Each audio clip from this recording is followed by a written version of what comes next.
Levei meu marido ao aeroporto numa quinta-feira à noite. Achei que fosse apenas mais uma viagem de trabalho.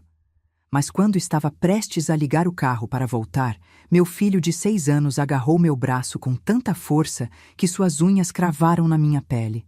Ele sussurrou com os olhos arregalados de terror. Mamãe, não volte para casa, por favor. Hoje de manhã, eu ouvi o papai falando no telefone. Ele vai fazer algo muito ruim com a gente. Senti meu sangue gelar. E foi aí que tudo começou.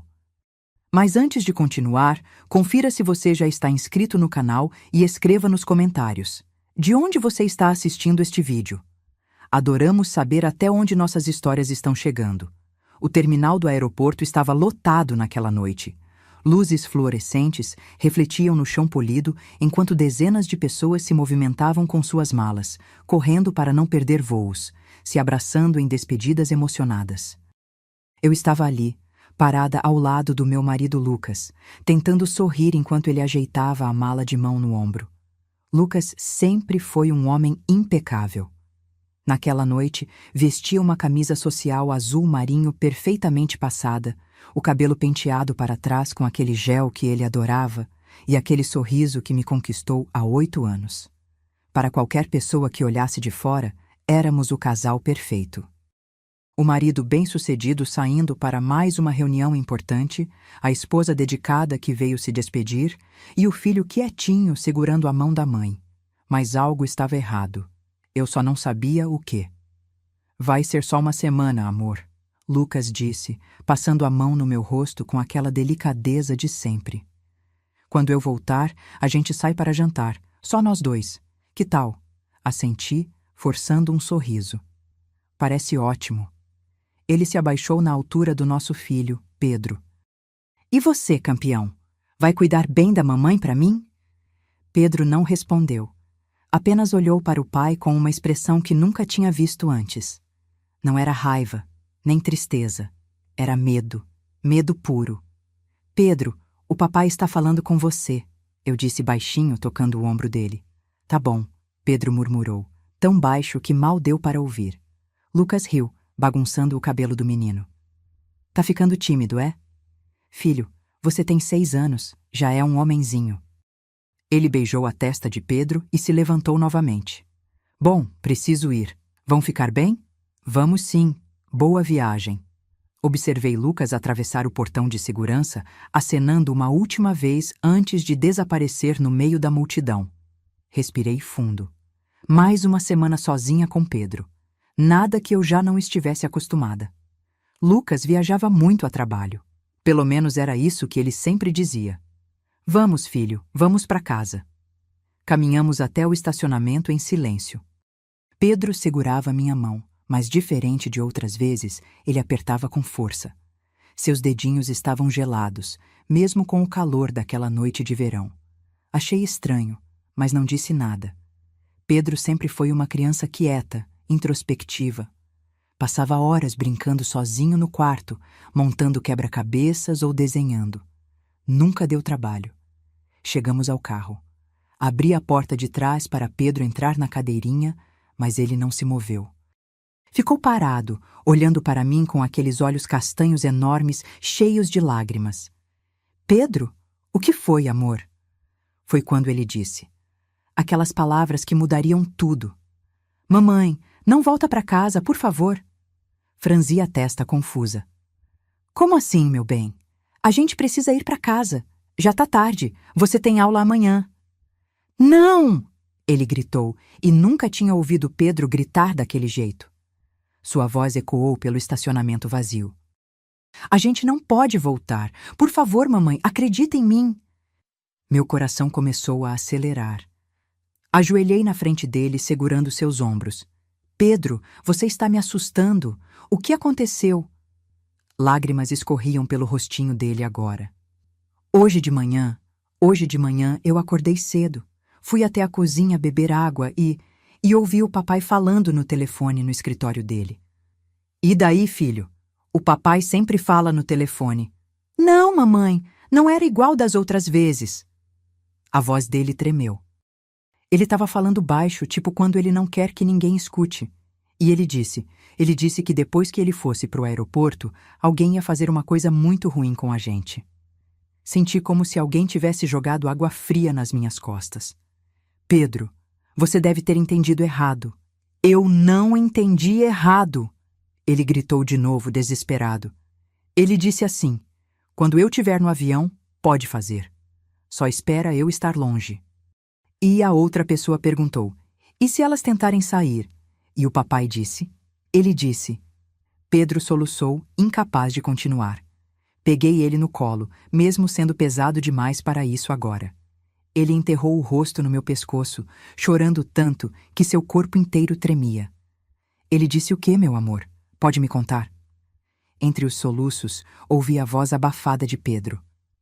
Ele disse que a gente não ia conseguir sair, que ia ser rápido, que a gente ia estar dormindo e nem ia perceber. Meu mundo parou. Por um momento, não consegui pensar em nada. Apenas segurei meu filho nos braços, sentindo o coração bater tão forte que parecia que ia explodir. Lucas. Meu marido. O homem que dormia ao meu lado todas as noites, o pai do meu filho. Estaria planejando... o quê? Nos matar? Não, não podia ser verdade. Pedro era uma criança. Crianças têm imaginação fértil. Ele deve ter ouvido errado, interpretado mal, criado uma história na cabeça dele. Mas quando olhei nos olhos de Pedro, vi algo que me fez duvidar de todas essas explicações racionais. Vi verdade, vi terror genuíno. E pior, vi súplica. Ele estava me implorando para acreditar nele. Lembrei de 3 semanas atrás, quando Pedro disse que tinha visto um homem estranho parado na frente da nossa casa, só olhando. Eu tinha ignorado, achando que era paranoia de criança. Lembrei de 2 semanas atrás, quando Pedro me perguntou se o papai ainda gostava da gente. Eu tinha rido, dizendo que claro que sim, que pergunta boba. E lembrei de 1 semana atrás, quando acordei no meio da noite e encontrei Pedro sentado no corredor, olhando fixamente para a porta do escritório de Lucas. O que você está fazendo acordado, Pedro? Só olhando, mãe. Olhando o quê? Nada. Posso dormir com você hoje? Todos esses sinais, todos esses pedidos silenciosos de ajuda, e eu tinha ignorado cada um deles. Mamãe? A voz pequena de Pedro me trouxe de volta. Você acredita em mim? Dessa vez? Dessa vez. As palavras cortaram como vidro. Quantas vezes meu filho tinha tentado me contar algo e eu não tinha escutado de verdade? Respirei fundo. Minha mente lógica dizia que aquilo era absurdo.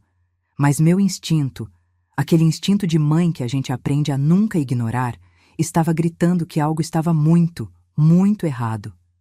Eu acredito em você, eu disse, e foi a primeira vez em semanas que vi alívio no rosto do meu filho.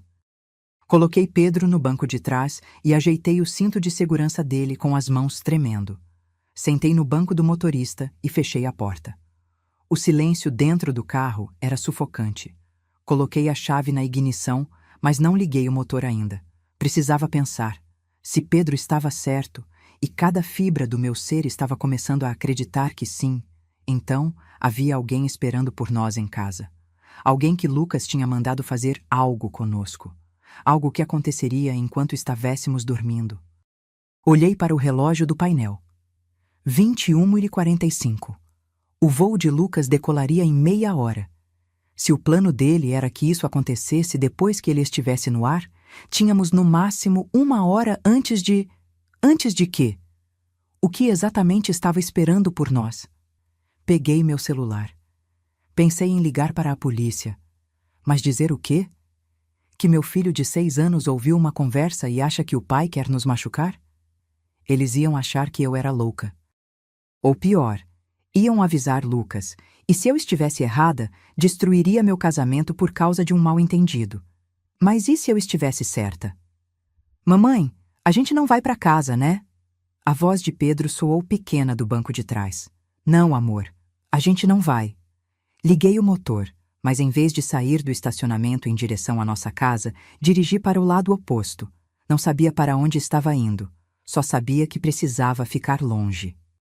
Dirigi sem rumo por uns 15 minutos, minha mente correndo mais rápido que o carro.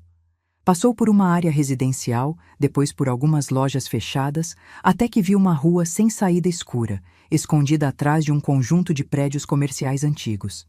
Era o tipo de lugar que ninguém passaria à noite. Perfeito. Estacionei ali, desligando todas as luzes do carro. Da onde estávamos, eu conseguia ver a entrada do nosso condomínio, que ficava a uns 200 metros de distância. Se alguém entrasse ou saísse, eu veria. A gente vai ficar aqui, Pedro. Só por um pouquinho, tá? Só para ter certeza que tá tudo bem. Ele assentiu, ainda com os olhos vermelhos de tanto chorar. O silêncio voltou. Fiquei olhando para a entrada do condomínio, esperando.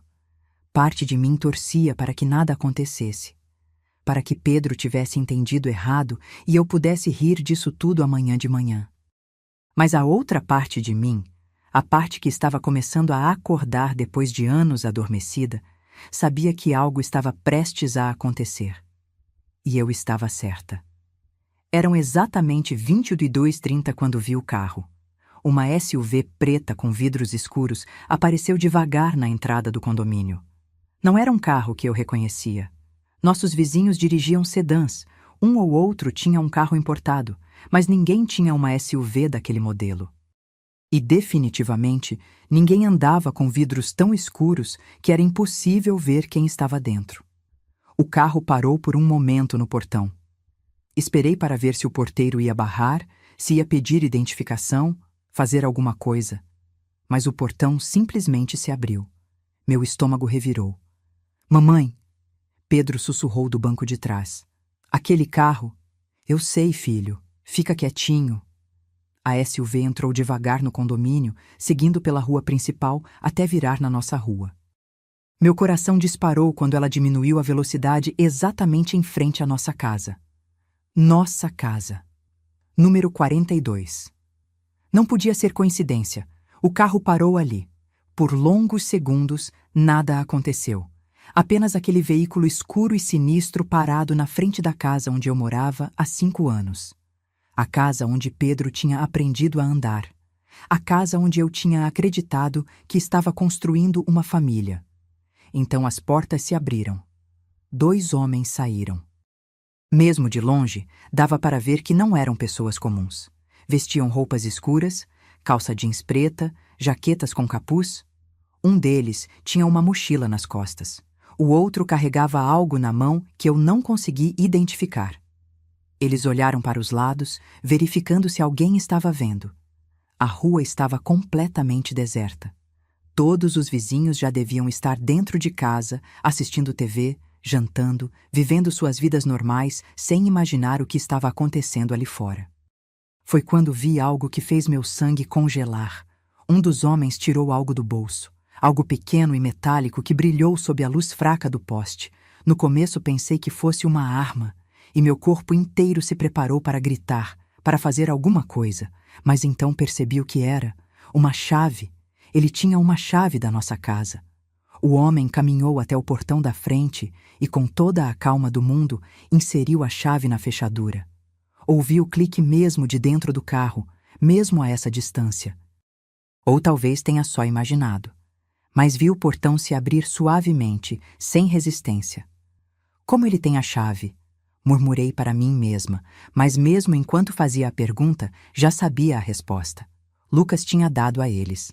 Só 3 pessoas no mundo tinham chave da nossa casa.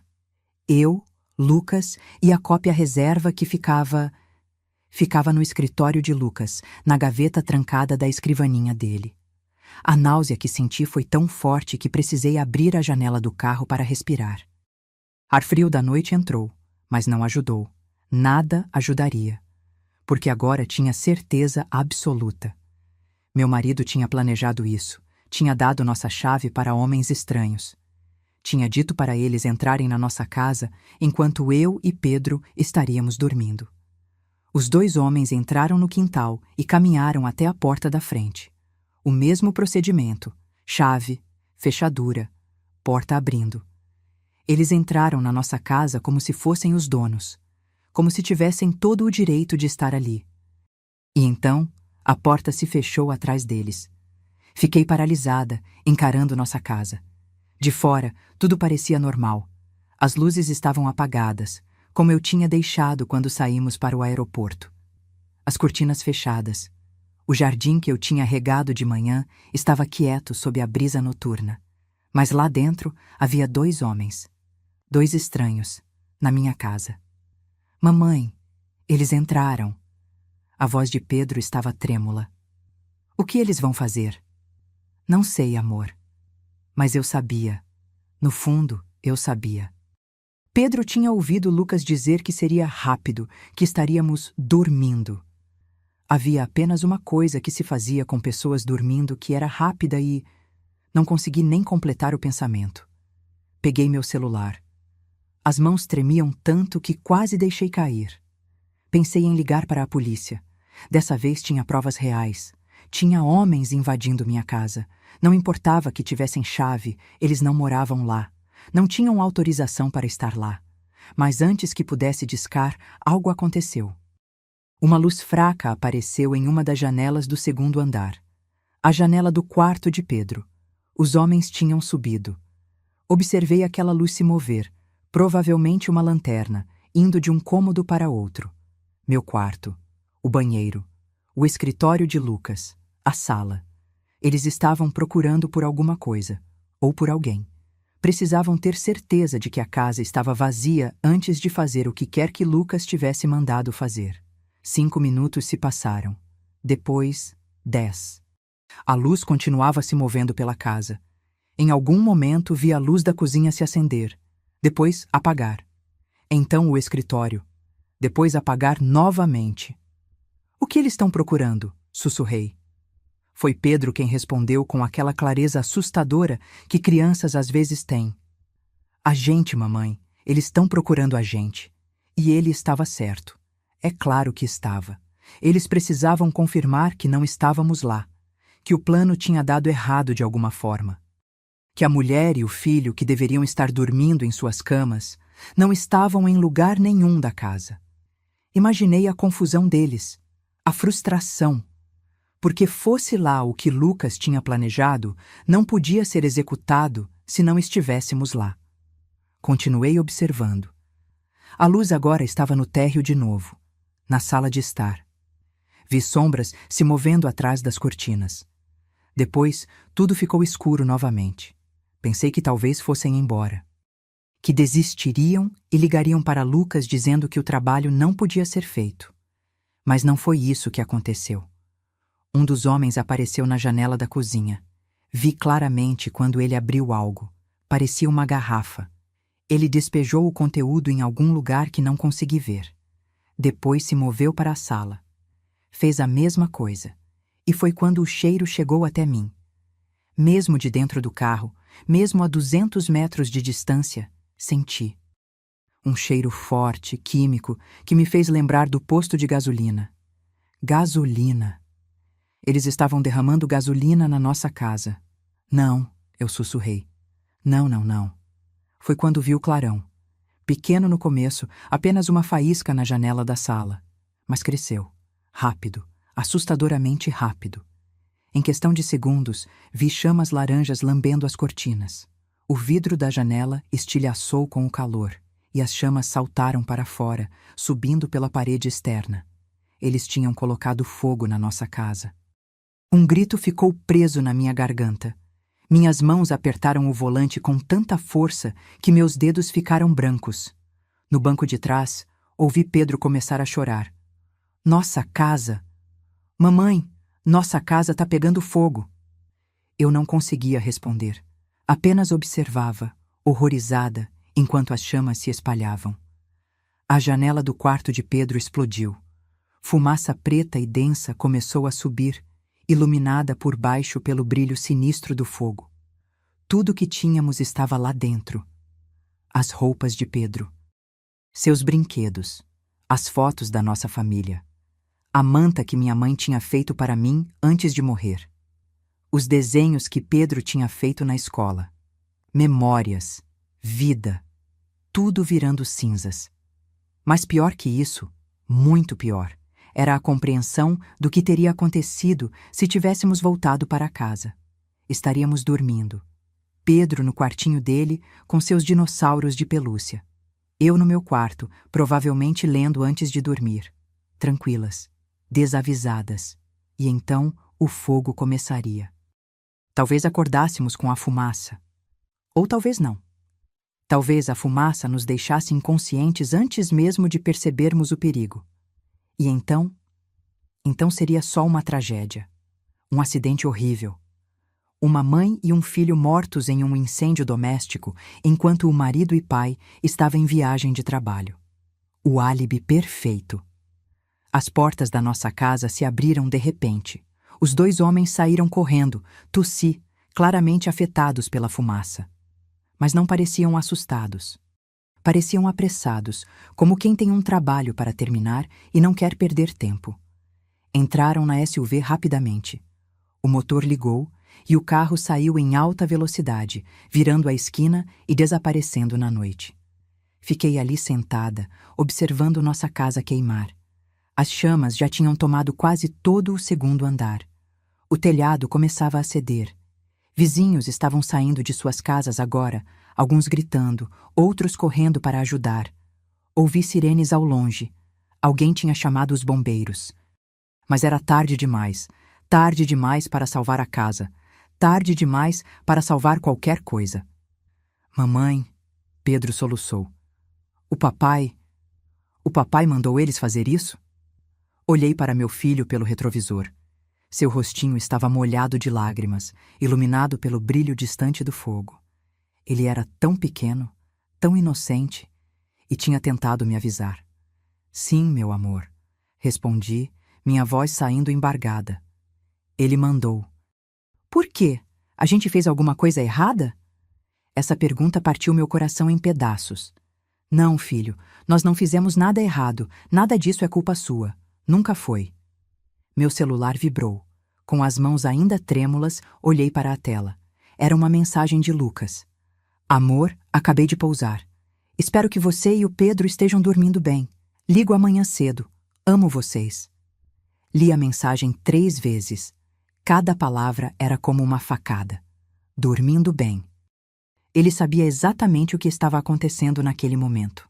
Sabia que nossa casa estava em chamas, que homens que ele tinha contratado tinham acabado de tentar nos matar. E ainda assim, mandou essa mensagem, construindo seu álibi. Sendo o marido amoroso e preocupado que ligaria amanhã de manhã e descobriria a tragédia. Joguei o celular no banco do passageiro com tanta força que ele quicou e caiu no chão do carro. Não me importei. Fiquei ali sentada por mais 40 minutos, observando os bombeiros tentarem controlar as chamas. A essa altura, vários vizinhos estavam na rua. Reconheci a dona Helena, que morava 3 casas depois da nossa. O senhor Roberto, que sempre reclamava do nosso cachorro que agora provavelmente estava morto, preso em algum lugar dentro daquela inferno. A família Mendes com seus 2 filhos pequenos, assistindo horrorizados. Todos eles achavam que era um acidente, uma tragédia aleatória. Nenhum deles sabia a verdade. E eu não podia contar. Ainda não. Porque se eu aparecesse agora, se corresse até lá gritando que estávamos vivas, Lucas saberia. Os homens que ele contratou saberiam. E então, o quê? Eles tentariam de novo. E da próxima vez, não teríamos a sorte de ter um filho que ouviu a conversa errada na hora certa. Precisava pensar. Precisava de um plano. Mamãe, a gente vai ficar aqui a noite toda? A voz de Pedro estava cansada agora. O choque estava dando lugar à exaustão. Não, filho, a gente vai sair daqui. Mas para onde? Não podia ir para a casa de amigos. Todos eles conheciam Lucas, confiavam nele. Não podia ir para a casa de familiares.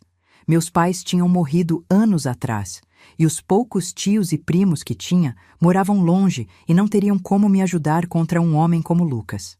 Lucas era respeitado, bem-sucedido. Todos que conhecíamos achavam que ele era perfeito, o marido ideal, o pai dedicado. Se eu aparecesse dizendo que ele tinha tentado nos matar, quem acreditaria? Liguei o motor do carro. Saí daquela rua escura devagar, dirigindo na direção oposta ao condomínio. Não sabia para onde ia, só sabia que precisava me afastar. Acabei dirigindo sem rumo pela cidade por quase 1 hora. Pedro tinha adormecido no banco de trás, exausto de tanto chorar. Eu invejava essa capacidade das crianças de simplesmente desligar quando tudo fica demais. Minha mente não parava. Rodava e rodava, tentando entender. Por quê? Por que Lucas faria isso? Éramos felizes, ou pelo menos eu pensava que éramos. Ele nunca tinha sido violento, nunca tinha me ameaçado, nunca tinha dado sinais de que seria capaz de algo assim. Ou tinha? Comecei a lembrar de pequenas coisas, coisas que na época não pareceram importantes. 3 meses atrás, Lucas tinha insistido para que eu assinasse uns papéis. É só uma procuração, amor. Caso aconteça alguma coisa comigo, você tem acesso às minhas contas. Eu tinha assinado sem ler direito, confiava nele. 2 meses atrás, ele tinha feito um seguro de vida, um grande. É para proteger vocês, ele disse. Se algo acontecer comigo, vocês ficam bem. Achei estranho na época. Lucas era jovem, saudável, mas ele insistiu tanto que acabei concordando. E 1 mês atrás, ele começou a viajar mais, muito mais. Oportunidades de negócio, ele dizia.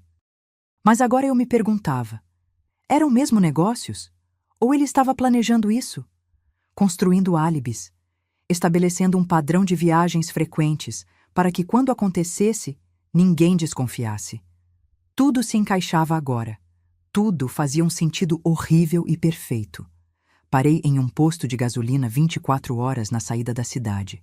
Precisava de tempo para pensar. E precisava verificar algo. Com cuidado para não acordar Pedro, peguei meu celular do chão do carro. Tinha perdido a conta de quantas notificações tinham chegado. Mensagens de vizinhos, do síndico do condomínio, até de pessoas que eu mal conhecia. Todas perguntando se eu estava bem. Se eu e Pedro estávamos em casa quando aconteceu. Se precisava de ajuda. Ignorei todas e fui direto para os e-mails. Procurei por seguro de vida. Encontrei a apólice que Lucas tinha feito. Abri o documento e comecei a ler. Meus olhos correram pelas linhas de texto jurídico até encontrar o valor. 2 milhões de reais. Meu estômago revirou. 2 milhões. Em caso de morte acidental da esposa e do filho. Continuei lendo.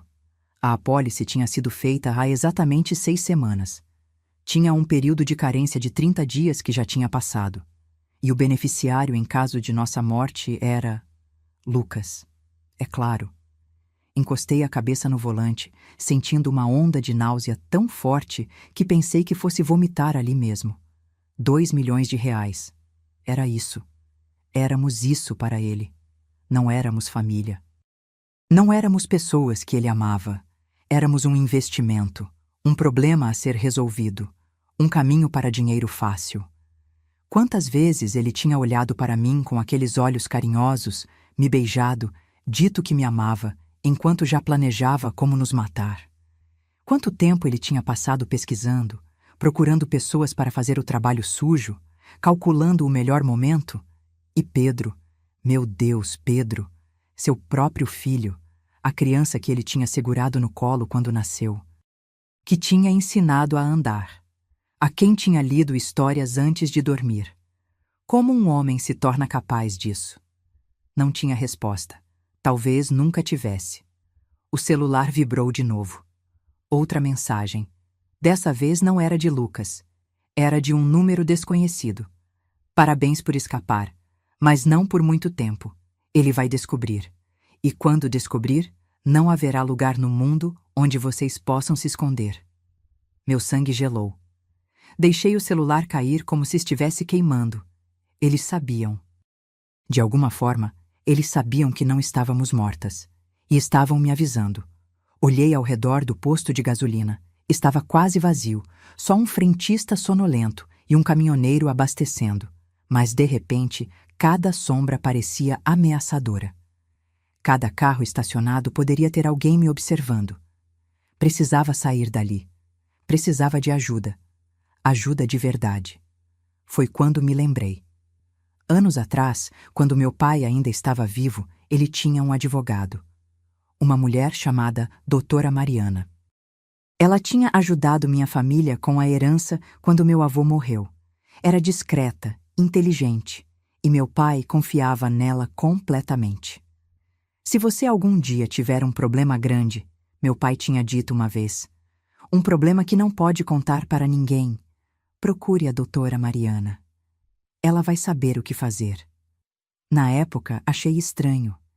Que tipo de problema seria tão grande que eu não poderia contar para ninguém? Mas agora entendia. Agora eu tinha exatamente esse tipo de problema. Peguei o celular de novo, ignorando a mensagem ameaçadora.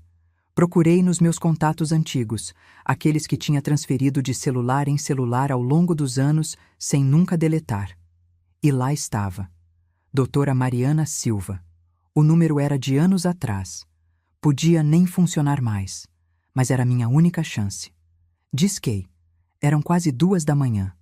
Ela provavelmente nem atenderia. E se atendesse, provavelmente me mandaria ligar em horário comercial. O telefone tocou. 1 vez, 2, 3. Na quinta tocada, alguém atendeu. Alô? A voz era feminina, alerta apesar da hora. Não era a voz de quem tinha acabado de acordar. Era a voz de quem estava esperando uma ligação importante. Doutora Mariana, aqui é Júlia. Júlia Ferreira, a filha do senhor Roberto Ferreira. Houve uma pausa. Júlia. Faz quantos anos? 5? 6? 7, respondi. Desde o funeral do meu pai. Sim, sinto muito por sua perda, mesmo depois de todo esse tempo. Sua voz era gentil, mas profissional. O que a faz me ligar às 2 da manhã, Júlia? Respirei fundo. Meu marido tentou me matar, a mim e ao meu filho, e eu não sei o que fazer. Silêncio do outro lado. Mas não era o silêncio de choque ou descrença. Era o silêncio de alguém processando informação, já pensando em soluções. Onde você está agora? Em um posto de gasolina, na rodovia que sai da cidade. Você está sozinha? Não, meu filho está comigo. Ele tem 6 anos. O marido sabe onde você está? Não. Ele acha que estamos mortas. Bom, a voz dela ficou mais firme. Isso nos dá tempo. Escute bem, Júlia. Não volte para casa. Não ligue para amigos ou familiares. Não use cartão de crédito. Não poste nada em redes sociais. Entendeu? Sim. Você está em qual posto exatamente? Olhei ao redor e dei o nome. Certo. Fica ali. Em exatamente 40 minutos, um carro vai chegar. Um Honda Civic prata. A placa termina com 377. A pessoa que vai dirigir se chama Teresa. Ela vai trazer você e seu filho para um lugar seguro. Pode confiar nela. Como você... Júlia, seu pai me pediu para cuidar de você se algo acontecesse com ele. Eu prometi, e eu sempre cumpro minhas promessas. Fez uma pausa. 40 minutos. Não saia do carro até o Civic chegar. E Júlia? Sim? Você fez a coisa certa ligando para mim. Vamos resolver isso, mas precisa confiar em mim completamente. Pode fazer isso? Olhei para Pedro dormindo no banco de trás. Meu filho. Meu único filho. A criança que tinha me salvado com sua coragem de me contar o que ouviu, mesmo sabendo que eu poderia não acreditar. Posso, respondi. Exatamente 38 minutos depois, vi o Honda Civic prata entrar no posto. A placa terminava com 377, como a doutora Mariana tinha dito. Uma mulher de uns 40 anos saiu do carro, cabelos pretos presos em rabo de cavalo, roupas simples, jeans e uma blusa preta. Parecia uma pessoa comum, mas havia algo na forma como ela se movia, como seus olhos varriam o ambiente, que me disse que ela era qualquer coisa menos comum. Ela caminhou até meu carro e bateu levemente no vidro. Abri. Júlia? Ela perguntou em voz baixa. Sim. Sou Teresa. Vamos sair daqui. Para onde? Para um lugar seguro. É tudo o que precisa saber por enquanto. Ela olhou para Pedro no banco de trás. Ele está dormindo? Sim. Bom, vou dirigir seu carro. Você senta no banco do passageiro. Menos suspeito do que trocar de veículos aqui. Fazia sentido. Saí do banco do motorista e fui para o do passageiro. Teresa entrou com movimentos eficientes, ajustou o banco e os espelhos e saiu do posto sem pressa, como se tivéssemos todo o tempo do mundo. Dirigimos em silêncio por uns 20 minutos. Ela checava os espelhos constantemente, fazia curvas aleatórias, voltava em ruas que já tínhamos passado. Estava tendo certeza de que ninguém estava nos seguindo. Ninguém está atrás de nós, ela disse finalmente, mais para si mesma que para mim. Quem é você? Perguntei. Como conhece a doutora Mariana? Trabalho com ela há 12 anos. Ela cuida da parte legal. Eu cuido de outras coisas. Que outras coisas? Teresa me lançou um olhar rápido. Proteção, investigação. Às vezes resolvo problemas que advogados não podem resolver apenas com papelada. Você é... tipo uma detetive particular? Algo assim. Ela não elaborou. E percebi que não deveria insistir. Chegamos a um prédio residencial antigo no centro da cidade. Teresa estacionou em uma garagem subterrânea e me conduziu até um elevador. Subimos até o quarto andar em silêncio. O apartamento era pequeno e simples. Móveis funcionais, nada de decoração. Parecia mais um escritório que alguém tinha improvisado para morar do que uma casa de verdade. Pode descansar aqui, Teresa disse indicando um sofá. Há um quarto ali. Pode colocar seu filho na cama. Carreguei Pedro, que continuava dormindo profundamente, até o quarto. Era minúsculo. Só uma cama de solteiro e um guarda-roupa. Deitei Pedro com cuidado, tirei seus sapatos e cobri com um cobertor que estava dobrado aos pés da cama. Fiquei ali por um momento, olhando para ele. Tão pequeno, tão inocente. Tinha salvado nossas vidas hoje. Se não fosse por ele, estaríamos mortas. Voltei para a sala. Teresa estava sentada em uma cadeira, digitando algo em um laptop. A doutora Mariana vai chegar em algumas horas, ela disse sem tirar os olhos da tela. Enquanto isso, preciso que me conte tudo, desde o começo. E contei. Sobre a viagem de Lucas, sobre o que Pedro ouviu, sobre minha decisão de acreditar nele, sobre os homens com a chave, sobre o fogo, sobre a apólice de seguro, sobre a mensagem ameaçadora. Teresa ouvia sem interromper, apenas fazendo anotações de vez em quando. Quando terminei, ela fechou o laptop. 2 milhões em seguro de vida, ela disse pensativamente. É muito dinheiro. Não é só pelo dinheiro, respondi. Não pode ser. Lucas ganha bem. Temos uma vida confortável. Você tem certeza? Franzi a testa. Como assim? Você tem acesso às contas dele? Sabe realmente quanto ele ganha? Quanto ele gasta? Parei para pensar. Não, não sabia. Lucas sempre cuidou das finanças. Dizia que era para eu não me preocupar com essas coisas, que ele resolvia tudo. Não, admiti. Ele sempre cuidou disso. Teresa assentiu como se já soubesse a resposta. Vou investigar. Amanhã de manhã, vamos saber exatamente qual é a situação financeira do seu marido, e aposto que vamos descobrir alguns problemas. Fazia sentido. Pessoas desesperadas fazem coisas desesperadas, e matar a própria família por dinheiro de seguro era definitivamente um ato de desespero. E a mensagem? Perguntei. Aquela mensagem dizendo que eles sabem que escapamos? Podem ser os homens que ele contratou. Perceberam que a casa estava vazia e avisaram seu marido. Ou pode ser blefe para te assustar.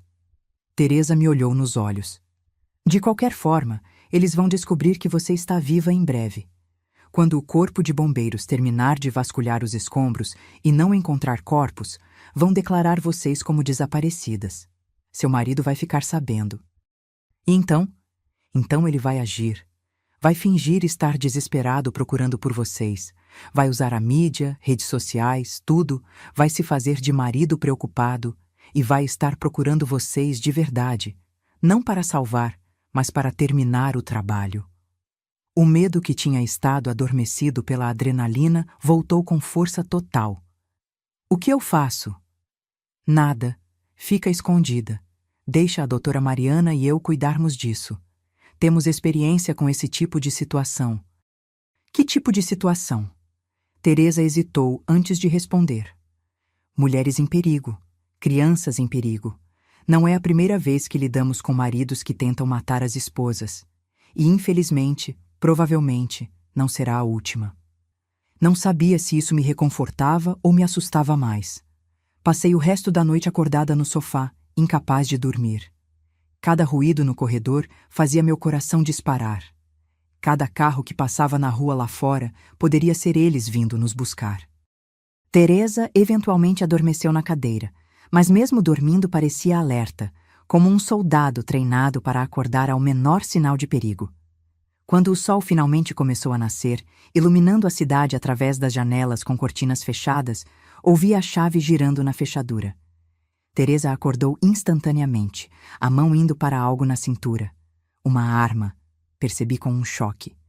Mas relaxou quando viu quem entrava. Era a doutora Mariana. Ela era exatamente como me lembrava.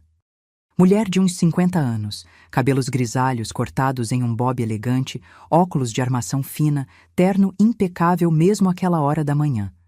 Parecia uma advogada saída diretamente de uma revista de negócios.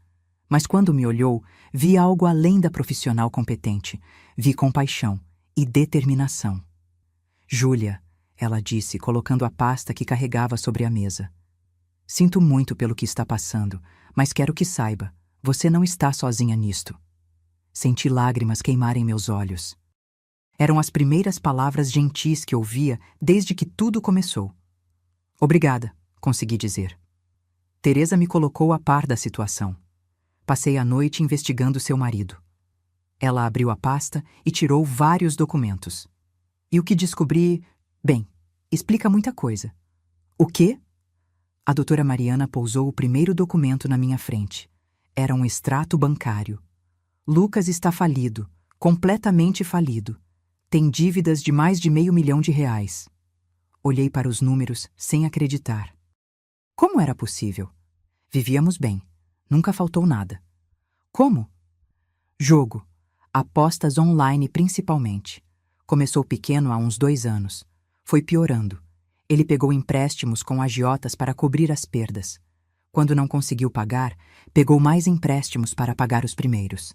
Ela apontou para diferentes transações. É um ciclo vicioso, e ele estava afundando. Minha cabeça girava. Jogo. Lucas nunca tinha mencionado gostar de jogos de azar. Nunca. Tem mais, a doutora Mariana continuou. Ele também fez empréstimos usando sua casa como garantia, sem seu conhecimento, imagino. Como ele pôde fazer isso sem minha assinatura? Lembra daquela procuração que você assinou há 3 meses? Aquela que ele disse que era para caso algo acontecesse com ele? A doutora Mariana me lançou um olhar significativo. Ela dava a ele poder para assinar documentos em seu nome. Senti como se tivesse levado um soco no estômago. Ele tinha me enganado, tinha planejado tudo. A casa está hipotecada até o teto, ela continuou. Se ele não pagar os empréstimos nos próximos 3 meses, vocês perdem tudo. Ou melhor, perderiam, porque a casa não existe mais. Mas o seguro da casa também tem ele como único beneficiário.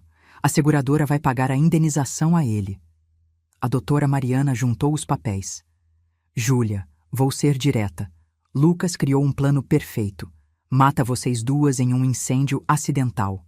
Recebe 2 milhões do seguro de vida. Recebe mais R$500 mil do seguro da casa. Paga todas as dívidas. E ainda sobra dinheiro suficiente para começar uma vida nova em outro lugar. Ele destruiria nossa família por dinheiro, sussurrei. Pessoas fazem coisas piores por menos, Teresa comentou. Passei os 3 dias seguintes presa naquele apartamento. Não podia sair. Não podia ligar para ninguém. Não podia nem olhar pela janela, com medo de que alguém me visse. Pedro estava confuso e assustado. Ele não entendia por que tínhamos que ficar escondidos.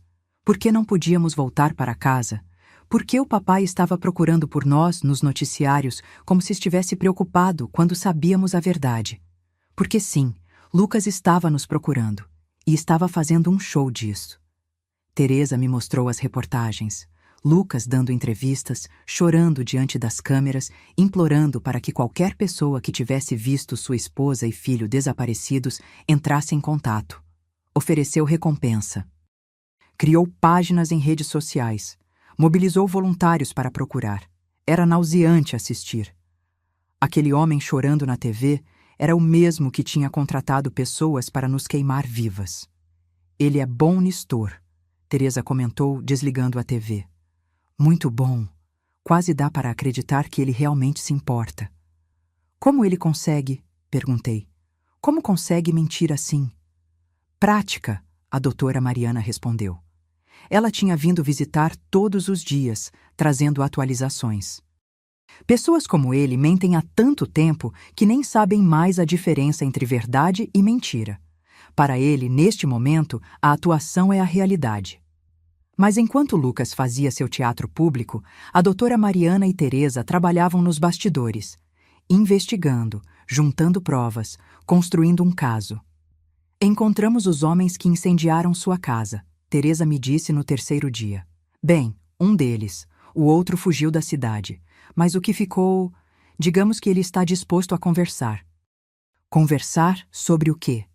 Sobre quem contratou ele, sobre quanto foi pago, sobre as instruções específicas que recebeu.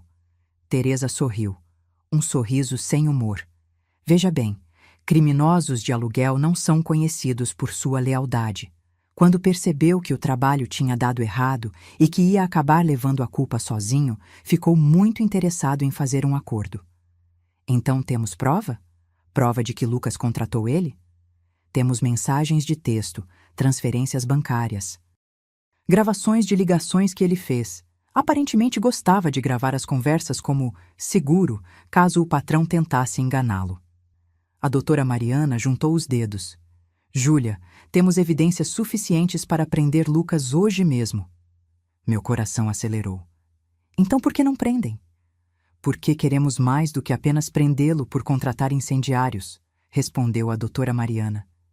Queremos prendê-lo por tentativa de homicídio. Queremos que ele confesse. E para isso, precisamos de uma estratégia. Foi quando ela me explicou o plano. Lucas estava desesperado. Não apenas porque o plano tinha falhado, mas porque as dívidas continuavam crescendo. Os agiotas não se importavam que sua esposa e filho tivessem desaparecido. Queriam o dinheiro deles. E sem os corpos, sem certidões de óbito, Lucas não podia receber o seguro. Ele está sendo espremido de todos os lados, a doutora Mariana explicou. E pessoas desesperadas cometem erros. Precisamos empurrá-lo para cometer um erro grande o suficiente que não possa negar. Como? Fazendo ele pensar que encontrou vocês. O plano era simples, mas arriscado. A doutora Mariana tinha um contato na polícia. Um detetive que tinha trabalhado com ela em casos anteriores e era confiável. Ele deixaria escapar informação de que tinha uma pista sobre o paradeiro de Júlia e Pedro, que talvez estivessem escondidos em uma casa de campo que pertencia à família dela. Era mentira, claro. Mas Lucas não saberia disso. Se ele realmente quer vocês mortas, a doutora Mariana disse, ele vai agir, vai tentar chegar até vocês antes que a polícia possa. E quando ele fizer isso, estaremos esperando, Teresa completou. E eu? Perguntei. Onde vou estar? Na casa de campo, de verdade. A doutora Mariana me olhou seriamente. Você vai ser a isca, Júlia. É a única forma de fazê-lo confessar. Meu sangue gelou. Ele vai tentar me matar, de novo. Não, não vai conseguir. Porque Teresa e uma equipe inteira vão estar lá, escondidos, filmando tudo, gravando tudo. Ela se inclinou para a frente. Precisamos que ele diga, em palavras claras, que quer você morta.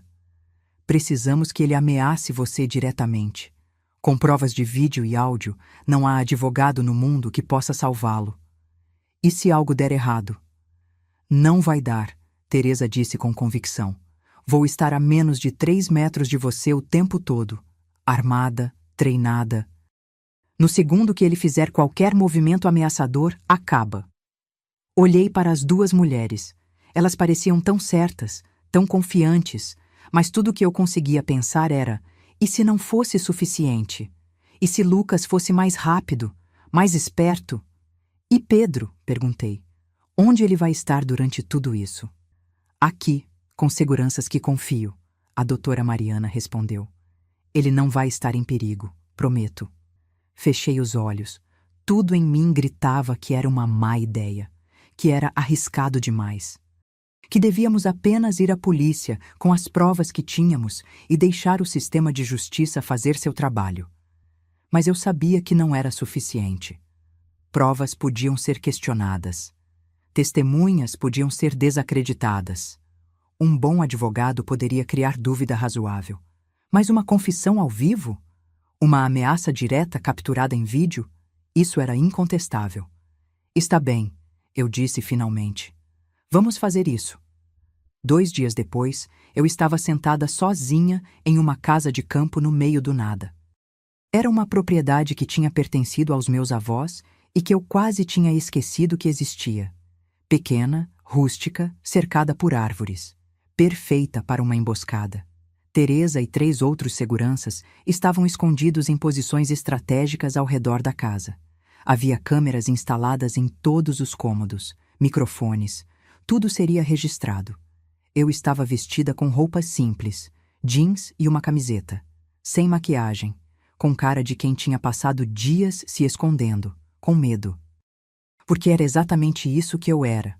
O plano era que eu ficasse lá, esperando, fazendo parecer que estava realmente se escondendo.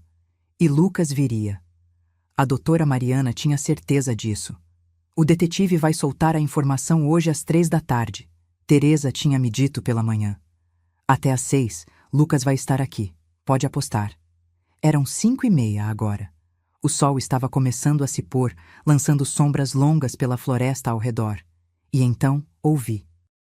O som de um carro na estrada de terra que levava à casa. Meu coração disparou. Toquei discretamente o pequeno microfone escondido na gola da minha camisa. Teresa podia me ouvir. Estava me ouvindo. Está tudo bem. A voz dela sussurrou no meu ponto de ouvido. Respire, mantenha a calma. Nós estamos aqui. O carro parou. Uma porta se abriu e fechou. Passos na varanda de madeira. E então a porta se abriu. Lucas estava ali. Parecia diferente de quando o vi pela última vez no aeroporto. Mais magro. Com olheiras profundas, barba por fazer, roupas amarrotadas, parecia um homem à beira de um colapso. Quando me viu, seu rosto passou por uma série de expressões. Surpresa, alívio e então algo frio, algo calculista. Júlia, ele disse, e sua voz soava rouca. Você está viva. Não me movi do lugar onde estava sentada à mesa da cozinha. Estou. E Pedro? Seguro, longe de você. Ele deu um passo para dentro, fechando a porta atrás de si. Por que você fugiu? Por que está se escondendo? Forcei uma risada sem humor. Você sabe exatamente por quê. Eu não sei do que você está falando. Não? Me levantei, encarando-o. Não sabe sobre os homens que mandou para nossa casa? Sobre o fogo? Sobre o plano de nos matar enquanto você estava convenientemente em outra cidade? Sua expressão não mudou. Você está falando loucuras. O fogo foi um acidente. Não foi! Gritei, deixando toda a raiva que tinha segurado por dias sair. Eu vi, Lucas. Vi os homens entrarem com a chave que você deu a eles. Vi eles derramarem gasolina. Vi nossa casa queimar. Silêncio. Então Lucas suspirou. Passou a mão pelo cabelo. E quando olhou para mim novamente, a máscara tinha caído completamente. Você não deveria ter visto isso, ele disse calmamente. Deveria estar dormindo. Deveria ter sido rápido, indolor. Você nem ia perceber.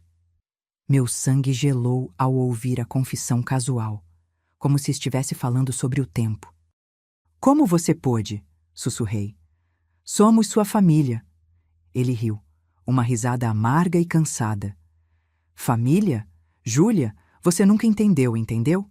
Família é um peso, uma responsabilidade que eu nunca quis. E quando as dívidas começaram, quando percebi que estava afundando, vi uma saída, uma solução simples. Nos matar por dinheiro de seguro, eu disse, sentindo náusea. 2 milhões, ele disse, como se fosse óbvio. Suficiente para pagar tudo e começar de novo. Em outro país, talvez. Longe daqui. Longe de...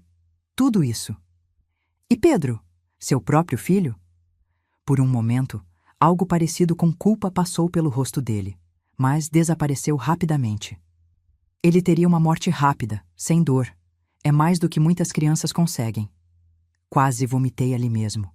Este homem, este monstro, eu tinha dividido uma cama com ele, tinha amado ele. Mas você estragou tudo, Lucas continuou, sua voz ficando mais dura. Fugindo, se escondendo. Agora não posso receber o seguro sem os corpos. E os agiotas? Eles não vão esperar muito mais. Ele deu mais um passo em minha direção. Então sabe o que preciso fazer, Júlia? Minha mão foi instintivamente para trás, procurando algo para me defender. Preciso terminar o trabalho. Antes que Lucas pudesse dar mais um passo, a porta da cozinha explodiu. Teresa entrou como um raio, arma em punho, apontada diretamente para Lucas. Polícia! Mãos para cima! Agora! Lucas congelou, os olhos arregalados. Girou a cabeça e viu não apenas Teresa, mas outros 2 seguranças entrando pelas outras portas. Todos armados, todos apontando para ele. No chão! Deita no chão com as mãos atrás da cabeça. Por um segundo, pensei que ele fosse tentar fugir. Vi seus olhos calculando as chances, procurando uma saída. Mas não havia nenhuma. Estava cercado. Lentamente, ele se ajoelhou. Depois se deitou de bruços no chão velho da cozinha. Teresa se aproximou rapidamente, tirando algemas do cinto. Em segundos, tinha as mãos de Lucas presas atrás das costas. Lucas Henrique Ferreira, ela disse em voz oficial. Você está preso por tentativa de homicídio qualificado, incêndio criminoso e conspiração para cometer assassinato. Você tem o direito de permanecer em silêncio. Continuou recitando os direitos dele, mas eu não estava mais ouvindo. Minhas pernas falharam. Desabei na cadeira mais próxima, tremendo violentamente. Tinha acabado. Realmente acabado. Você está bem? A voz de Teresa soou em algum lugar distante. Não consegui responder. Apenas balancei a cabeça. Assisti enquanto arrastavam Lucas para fora. Ele não resistiu. Não disse nada. Apenas me olhou uma última vez antes de ser levado e naquele olhar vi nada. Nenhum remorso. Nenhuma vergonha. Apenas raiva fria por ter sido pego. Depois que ele saiu, a doutora Mariana entrou. Conseguimos tudo, ela disse, segurando um tablet que mostrava a gravação. Cada palavra, cada confissão.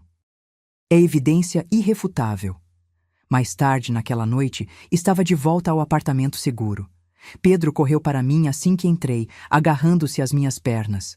Mamãe, você voltou! Peguei ele no colo, mesmo sendo pesado, e o segurei com tanta força quanto pude. Voltei, meu amor, e não vou sair nunca mais. E o papai? Ele perguntou com voz pequena. Eles falaram que o papai foi preso. Coloquei ele no chão e me ajoelhei para ficar na altura dos olhos dele. Pedro, preciso te dizer uma coisa importante. Você é muito corajoso e muito inteligente, e por isso que estamos vivas hoje. Você me salvou quando me contou o que ouviu. Entende isso? Ele assentiu lentamente. Seu pai fez coisas muito ruins, coisas que não posso perdoar. E agora ele vai ter que pagar por essas coisas. Ele vai ficar longe por muito, muito tempo. Para sempre? Pedro perguntou. Provavelmente para sempre, sim. Esperei por lágrimas, por protestos. Mas Pedro apenas acenou com a cabeça novamente. Eu sabia que ele era mau, ele sussurrou. Eu sabia faz tempo, só não sabia como te contar. Meu coração se partiu. Sinto muito, meu amor. Sinto muito por não ter percebido antes, por não ter te ouvido quando tentou me contar. Mas você acreditou em mim no final, ele disse, quando era mais importante. Você acreditou. Abracei meu filho, deixando as lágrimas finalmente caírem. Os meses seguintes foram um borrão de procedimentos legais. O caso de Lucas foi rápido. Com tantas provas, não havia muito o que debater. Os advogados dele tentaram alegar insanidade temporária, tentaram dizer que ele estava sob extrema pressão financeira e não estava pensando claramente. Mas as gravações não mentiam. A voz dele, calma e calculista, admitindo tudo, explicando como tinha planejado nos matar rapidamente, sem dor, falando sobre os 2 milhões como se fossem apenas um prêmio de loteria. O júri levou menos de 2 horas para deliberar. Culpado em todas as acusações. A sentença: prisão perpétua sem possibilidade de liberdade condicional. Eu estava na sala do tribunal quando a sentença foi lida. Lucas não me olhou. Manteve os olhos fixos em frente, o rosto uma máscara sem expressão. Quando levaram ele embora pela última vez, senti nada. Nem satisfação, nem raiva, nem tristeza. Apenas um imenso cansaço. Acabou, a doutora Mariana disse ao meu lado. Realmente acabou agora. Mas não estava. Porque ainda havia tantas coisas para resolver. A casa tinha queimado completamente. Tudo o que possuíamos tinha virado cinzas. Nossas roupas, nossos objetos pessoais, as memórias, tudo. Mas descobrimos algo interessante durante o processo. Lucas tinha mentido sobre muita coisa, mas tinha sido honesto sobre uma. A hipoteca da casa estava quitada. Ele tinha mentido sobre isso para mim, mas a verdade era que meu pai tinha deixado a casa quitada quando morreu. E havia mais. Meu pai tinha outros bens que eu desconhecia. Uma pequena poupança, algumas ações de empresas que tinham valorizado ao longo dos anos. Não era uma fortuna, mas era suficiente para começar de novo. Seu pai era um homem sábio, a doutora Mariana me disse quando revisamos todos os documentos. Ele deixou tudo em um fundo fiduciário que só você podia acessar. Lucas nunca poderia ter tocado nesse dinheiro, mesmo se vocês estivessem mortas. Por que meu pai fez isso? Perguntei. Porque ele conhecia homens como Lucas, ela respondeu simplesmente. E queria garantir que você sempre tivesse uma rede de segurança. Com o dinheiro do seguro da casa queimada e o fundo fiduciário, tinha o suficiente para comprar um apartamento pequeno em outra parte da cidade. Longe do condomínio onde tudo tinha acontecido, longe das memórias. Pedro começou em uma escola nova. No começo foi difícil. Ele tinha pesadelos frequentes, acordava gritando no meio da noite. Fizemos terapia. Muita terapia, tanto ele quanto eu. Levou tempo, mas lentamente começamos a sarar. Mamãe, Pedro me perguntou uma noite, 6 meses depois de tudo. A gente vai ficar bem? Estava ajeitando ele na cama, lendo uma história antes de dormir como sempre fazia agora. Vamos sim, respondi. E pela primeira vez desde que tudo começou, realmente acreditei nisso. Vamos ficar mais do que bem, vamos ficar felizes. Promete? Prometo. E mantive essa promessa. Não foi fácil. Houve dias em que acordava com ataques de pânico, certa de que via Lucas parado na esquina. Dias em que qualquer homem de costas me lembrava dele. Dias em que me perguntava como tinha sido tão cega, tão ingênua. Mas também houve dias bons. Dias em que Pedro ria alto, sem medo. Dias em que saíamos para o parque e apenas aproveitávamos o sol.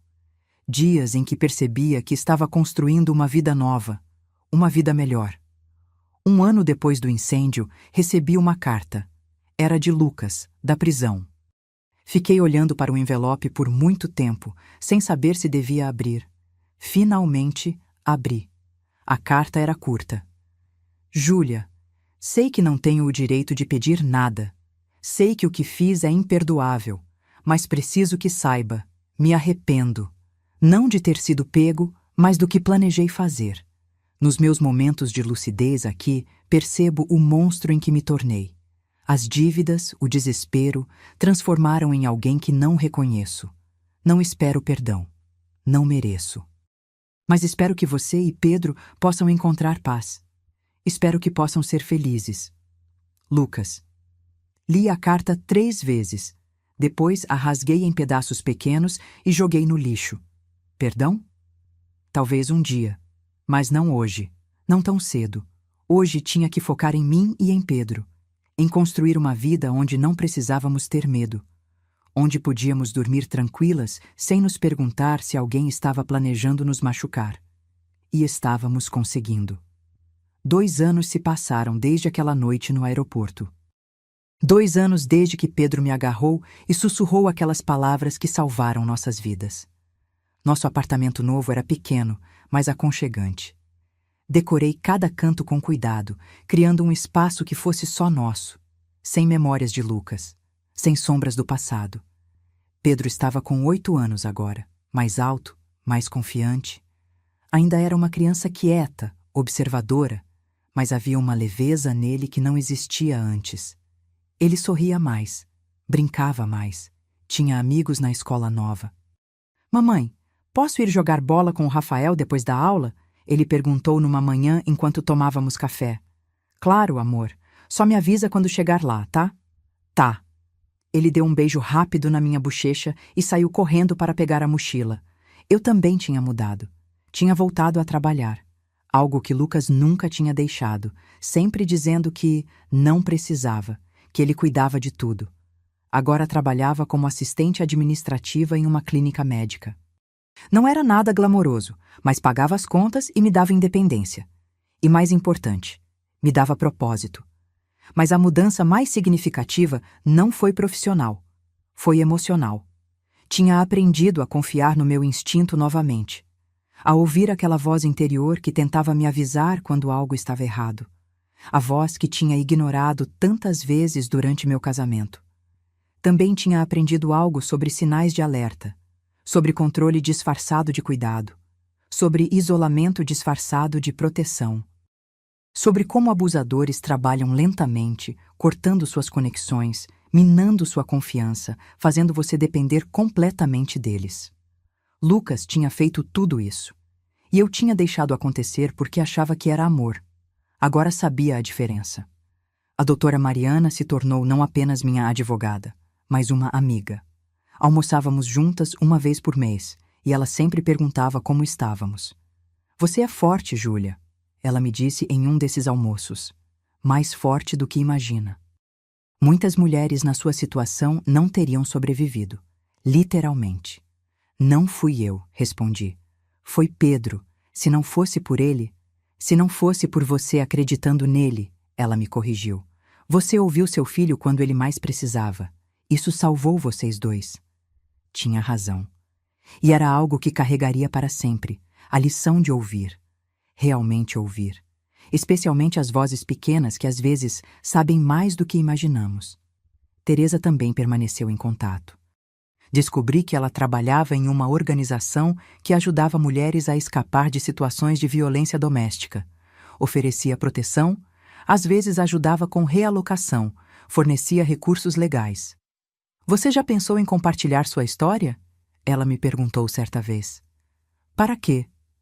Para ajudar outras mulheres, outras mães.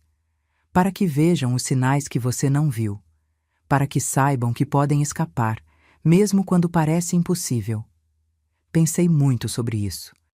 Parte de mim queria deixar tudo no passado, nunca mais falar sobre aquilo. Mas outra parte sabia que talvez minha experiência pudesse salvar alguém. Então comecei a falar. Primeiro em grupos pequenos de apoio, depois em fóruns online. Eventualmente, dei uma entrevista para um programa de TV sobre violência doméstica. As mensagens que recebi depois foram avassaladoras. Mulheres dizendo que viram a si mesmas na minha história, que perceberam sinais nos próprios relacionamentos, que tomaram coragem para sair antes que fosse tarde demais. Uma mensagem em particular me marcou. Meu filho de 5 anos me disse semana passada que não gosta de quando o papai grita comigo. Eu sempre fingi que estava tudo bem, que eram só discussões normais, mas depois de ouvir sua história, percebi. Meu filho está me avisando. E desta vez, vou escutar. Obrigada por compartilhar. Você salvou nossa vida. Chorei quando li aquilo. Porque se minha dor, meu trauma, minha experiência horrível pudesse evitar que outra mãe e filho passassem pelo que passamos, então valia a pena compartilhar. Pedro sabia da minha decisão de falar publicamente. Tinha perguntado se estava tudo bem com ele. Vai ajudar outras crianças? Ele perguntou. Acho que sim. Então tá bom, você pode contar. Meu filho, meu pequeno herói, sempre pensando nos outros. Quanto a Lucas, ouvi pouco sobre ele depois da sentença. Soube por fontes indiretas que não estava se adaptando bem à prisão, que tinha se metido em confusões com outros presos, que passava a maior parte do tempo em confinamento solitário para sua própria proteção. Parte de mim, uma parte pequena e mesquinha, sentia uma satisfação sombria com isso. Mas principalmente, sentia nada. Ele tinha se tornado irrelevante para minha vida. Pedro nunca perguntava sobre o pai. No começo, a terapeuta dele disse que era comum, que crianças que passavam por trauma às vezes suprimiam memórias ou sentimentos relacionados ao abusador. Mas com o tempo, percebi que não era supressão. Era simplesmente que Pedro tinha seguido em frente. Para ele, Lucas não era mais papai. Era apenas o homem que tinha tentado nos machucar. E Pedro tinha aprendido, na tenra idade de 6 anos, que algumas pessoas não merecem espaço nas nossas vidas, mesmo que sejam família. Uma lição dura. Mas importante. Comecei a namorar de novo depois de 1 ano e meio. Nada sério. Apenas alguns jantares aqui e ali. Tinha medo no começo. Medo de que qualquer homem pudesse ser outro Lucas, que estivesse escondendo uma face monstruosa atrás de um sorriso charmoso. Mas a terapia me ajudou. Aprendi sobre bandeiras vermelhas, sobre padrões de comportamento, sobre a diferença entre cuidado genuíno e controle disfarçado. E aprendi que nem todos os homens eram como Lucas. Que havia homens bons no mundo. Homens que respeitavam limites, que ouviam, que não viam relacionamentos como jogos de poder. Não estava procurando casamento ou família tradicional de novo. Talvez nunca estivesse. Mas estava aberta à conexão, à companhia, à possibilidade de que o amor pudesse existir sem perigo. Pedro conheceu alguns dos homens que saí. Era sempre cuidadosa nisso. Nunca apresentava ninguém como namorado ou criava expectativas. Apenas, mamãe vai jantar com um amigo. Uma vez, depois que um deles foi embora, Pedro me disse: "Ele parece legal, mãe, mas você não precisa arrumar ninguém, tá? A gente tá bem só nós dois." Eu sei, amor, e você está certo, a gente está bem. Porque estávamos. Realmente estávamos. Nosso apartamento pequeno era cheio de risadas agora, de música, de vida. Pedro tinha um aquário no quarto com 3 peixinhos que ele cuidava religiosamente. Eu tinha vasos de plantas pela sala, algo que nunca tinha tido energia para fazer quando estava com Lucas. Fazíamos pizza caseira nas sextas-feiras, sempre experimentando coberturas estranhas que às vezes davam certo e às vezes não. Íamos ao parque aos domingos, alimentávamos os patos no lago. Tínhamos tradições pequenas e bobas que eram só nossas. Éramos felizes. Não era a vida que tinha imaginado quando casei com Lucas. Não era a família tradicional com casa grande e 2 filhos e férias em família que sonhei quando jovem. Mas era melhor. Era real, era segura, era nossa. E finalmente, depois de anos vivendo no automático, apenas existindo, estava realmente vivendo. Em uma manhã de quinta-feira, 3 anos depois daquela noite no aeroporto, Pedro veio até mim com uma pergunta. "Mãe, a gente podia adotar um cachorro?" Estava preparando o café da manhã. Parei, a espátula no ar. "Um cachorro?" "É. Tipo aquele que a gente viu no abrigo semana passada. O vira-lata marrom. Você lembra?" Lembrava. Tínhamos ido ao abrigo de animais como parte de um projeto da escola de Pedro. Ele tinha se apaixonado por um cachorro de porte médio, todo desengonçado e com orelhas grandes demais para a cabeça. "Pedro, cachorro dá trabalho. Precisa passear, levar no veterinário." "Eu sei, eu posso ajudar. Prometo que vou passear com ele todo dia e limpar a sujeira e tudo." Olhei para meu filho. Seus olhos brilhavam com uma empolgação que não via há tempos. E percebi, ele estava pedindo mais do que um cachorro. Estava pedindo mais um pedaço de normalidade. Mais uma prova de que a vida tinha voltado ao normal, de que podíamos ter coisas boas e simples como uma família comum. Tudo bem, eu disse. Tudo bem, tipo, vou pensar, ou tudo bem, tipo, sim? Sorri. Tudo bem, tipo, sim. Vamos buscar ele sábado. Pedro gritou de alegria e me abraçou tão forte que quase caímos os dois. No sábado, voltamos ao abrigo. O cachorro marrom ainda estava lá, como se estivesse esperando por nós. Quando Pedro se aproximou, o bicho começou a abanar o rabo tão forte que o corpo inteiro balançava. Ele lembra de mim, Pedro exclamou. Adotamos ele naquele dia. Pedro o chamou de Bolinha, um nome que não fazia o menor sentido porque o cachorro era todo comprido e magro, mas era o nome que Pedro queria, então era Bolinha. Ter Bolinha em casa mudou a dinâmica de forma que não esperava. O apartamento ficou mais barulhento, mais bagunçado, mais cheio de vida. Bolinha dormia na cama de Pedro, seguia ele pela casa, esperava ansiosamente na porta quando Pedro voltava da escola. E uma noite, ouvi Pedro conversando com Bolinha no quarto dele.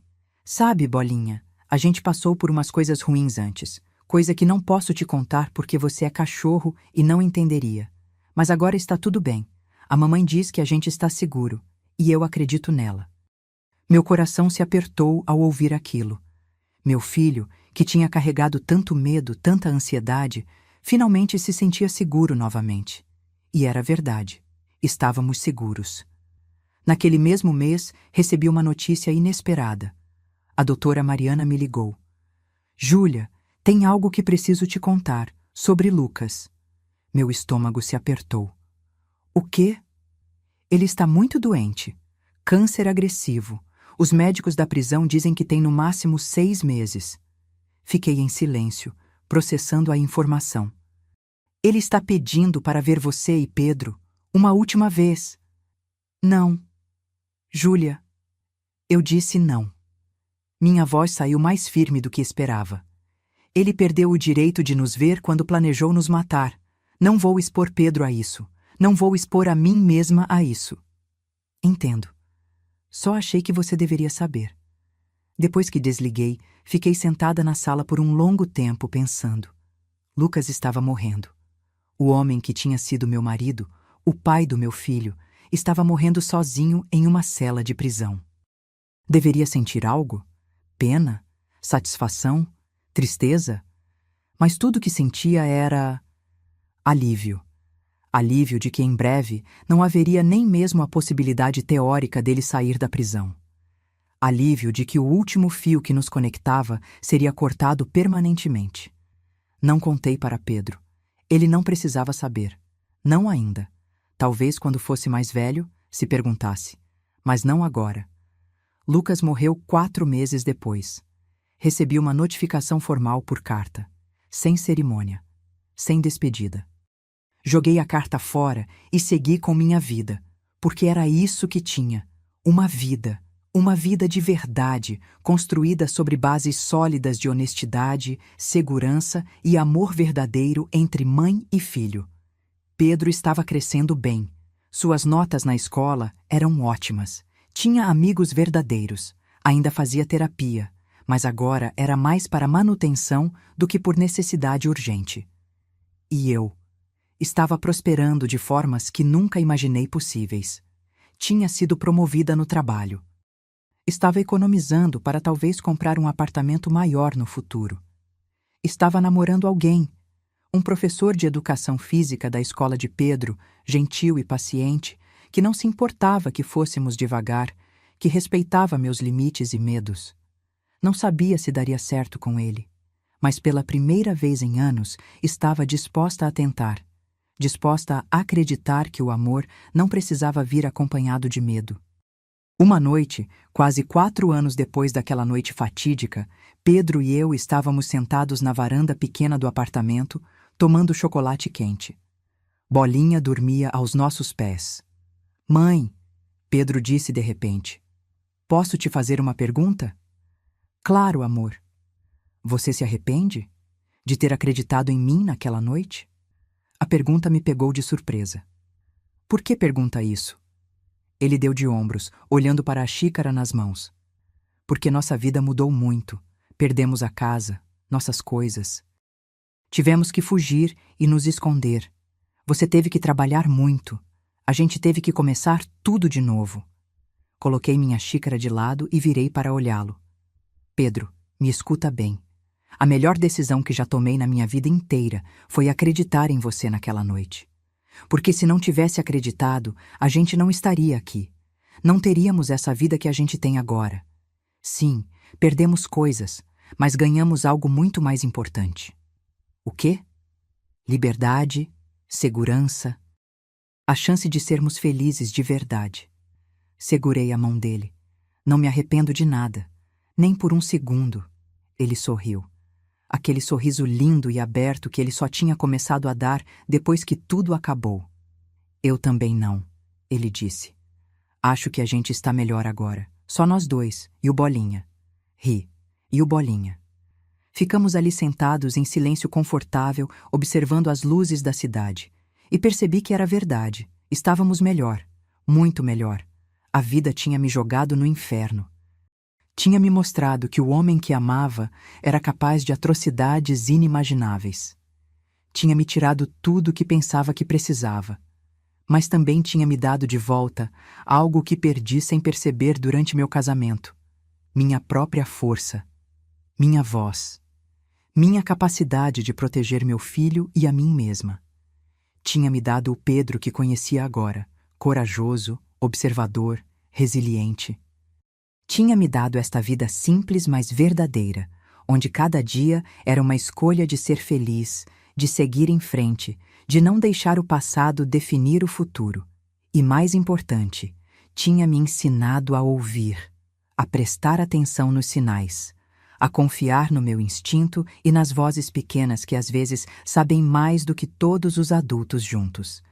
Porque no final foi um menino de 6 anos que nos salvou. Um menino que teve coragem de me contar o que ouviu, mesmo sem saber se eu acreditaria.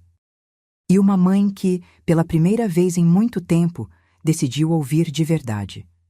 Essa decisão, essa única decisão de acreditar nas palavras sussurradas de uma criança assustada em um estacionamento escuro, mudou tudo.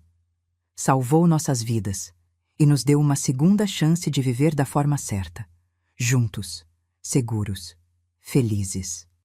Agora, se você gostou dessa história, clica em se inscrever e me diz nos comentários qual parte te deixou de queixo caído.